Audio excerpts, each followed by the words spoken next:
Hello and welcome. We have with us today Mr. Shanil Jayasekara, Managing Director of Aspirations International Academy. Welcome on board. To give you a brief overview of Shanil, he is a founder member of the Wisdom Business Academy and is also a director and senior lecturer at the Institute. He is also a fellow member of the Chartered Institute of Management Accountants UK, as well as a member of the Association of Certified Management Accountants. He completed his MBA in Finance at the University of Colombo and currently serves as the Managing Director of Aspirations International Academy. To start off with this discussion, Shanil, could you tell us a little bit about the Aspirations International Academy and also what was your objective in setting up this academy? Yes. As you rightly said, I've been in education for some time, at least maybe the last 15, 16 years I've been in education. So I have always had this dream about, how we can help this country out by using education as a tool. And maybe way back as maybe 10 years ago, I still was saying that, Sri Lanka can be made an educational hub. Because if you look at the people that we have, the resources we have, and the pricing, so that we can even attract people from abroad to bring them here to teach. So since I was in education throughout, I always thought of coming out with something which I can use to take education to the next level in Sri Lanka. So that is the main reason why we started this particular venture called Aspirations International Academy. Lovely.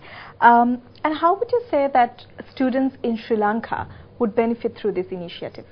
Yes. Now, there are few, we are looking at different angles, where one would be the professional education. So we want to, take professional education to a different level. I've been with CIMA now. I've started on CIM through Aspirations. We are working with Knowledge Factory, which is one of the pioneer or premier colleges. So that comes under the product range of Aspirations International Academy. So one would be the professional education arm, and then our main objective was to bring down some of the best universities from different parts of the world to Sri Lanka, especially high ranked universities, because you see so many different universities being advertised. But if somebody from the academic field asks, okay, what are their global rankings and are they good universities, it's very questionable, because there are very few. But if we can launch some of the top universities here, where the students will have the same access as anywhere else at a fraction of the cost. So yes, the students will benefit immensely, where if you can bring down, say for example, a global top 50 university at a very reasonable price, I think we've achieved something. Lovely. As you said, when it comes to higher education, there are so many institutions mushrooming up around the country. So how would you say Aspirations International Academy? What makes it different? What makes it stand out from the rest? See, I have a very simple explanation. Any academic institute, it is not a building. Yeah. It's the people who deliver, the people who manage, and the students. All of this should mix together in right proportions.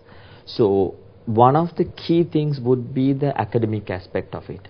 So coming from an academic background, the links I have with various institutions. So I've worked with so many different organizations, so many different people. So I know the people who are considered as good in different fields. So what I'm looking at is bringing all of them together under one roof and saying, look here, we have the best possible team to give the best possible product to the students. So that's what I have in mind, and as a team, that's what Aspirations International Academy is all about. Okay, great. Just going back to a previous question, what exactly made you decide to introduce such an academy? Yeah, because one thing I'll be very honest with you. It is that you see so many different organizations coming up, and for lot it is a business. For me, it is not a business. See, education in Sri Lanka, we as Asians, we as Sri Lankans, we work under a set of values, you know. So, to me, it is not a business as such. Education is imparting your knowledge, imparting set of values, making them better people. So, yes, there will be financial aspect, if not, nobody will do it. But we are in this as teachers, I would say, not as businessmen. So that is the main reason. So I wanted to bring something to tell the Sri Lankans, look here, at least be careful in when you go and start something. I mean, look at the universities, look at the global rankings, because just for the sake of getting a piece of paper, don't do it.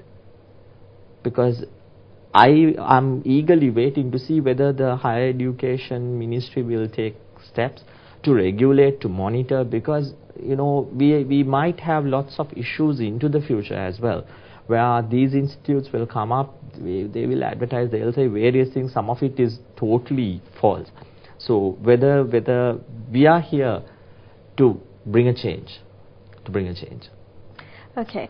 How important is a top faculty for an academy, yes. and how would the students benefit from it? Yeah, because if you look at Sri Lanka, I'll take one example. I will take the example of CIMA. Okay. You know, when we started, we looked at the UK pass rates and we said, okay, they look very fancy and can we at least be close to it? But now we've come to a stage where as a country, our pass rates are higher than UK. Okay. So these are children whom we have taken from Sinhala medium, Tamil medium and not English speaking as such. But we have been able to coach them and take them to a level above UK pass rates. Some of it as high as maybe 15-20% above UK pass rates. So as a country, not only us. So that is what faculty can do. You know, we might be considered as handicapped because English is not our mother tongue. But still we can push them. We can take them to a level above world rates, above UK rates. So I think faculty means everything in education. Because if not, it's just buildings. Yeah. We know when it comes to higher education, a lot of students, they're very uncertain. They don't know what to do, what direction to go in. So, in general, what would your advice be to a student who is maybe lost or uncertain about their future? Right. I think this question is applicable not only to the students as well as to the parents. Yeah. See, since I've seen both sides of it over the years, because I've handled children, say, of various age groups, and I've seen this conflict between the students and the children and the parents as well. See, what I tell each student is, you look at yourself and see what you want to achieve, or what you set as your target, your objective. You know, each one of us can go in different paths. Don't be this traditional, go in that traditional model of saying, I have to be this. No, each of us can be different, but we can reach wherever we want to. You know, that is what education can do to you. And see, if everybody can't be doctors, engineers or accountants, but you know, there should be different fields. And each one can create a niche in that particular field. So, first thing is, each one should look at what do I want to achieve. You know, they should be very clear, this is in the field. Don't let the noise from, you know, all your friends, everybody distort it. You know, because you should have a goal in life, and this is what I want. It could be anything. You know. So first thing is, they have to be very clear as to what they want to do.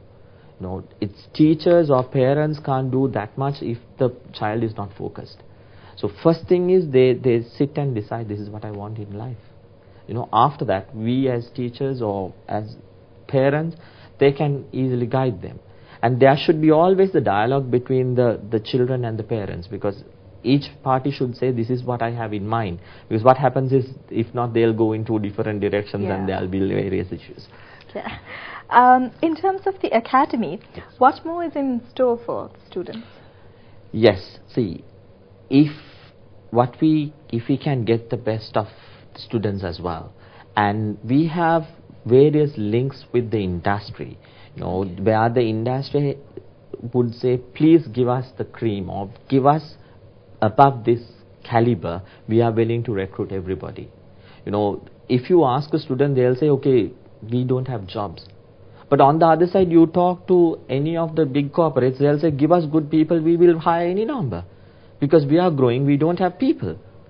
You know, so I see both sides because I'm working with both sides. Okay. So what we want is to produce the right kind of candidates so that the industries will just pick them up without having to, you know, send them to massive training programs. Because just to have this going between, we have to keep the relationship between the institutions and the industry so that everybody is on the same page that this is what we want. So that's what we are trying to do. Okay, lovely. And also, what sort of extra facilities do you provide the students with? Yes, one of the things that we have already launched is English language, you know, because we feel that a lot of good students lose out because of the language issue. So to overcome that, we have already launched English programs where we have got down foreign teachers. Okay.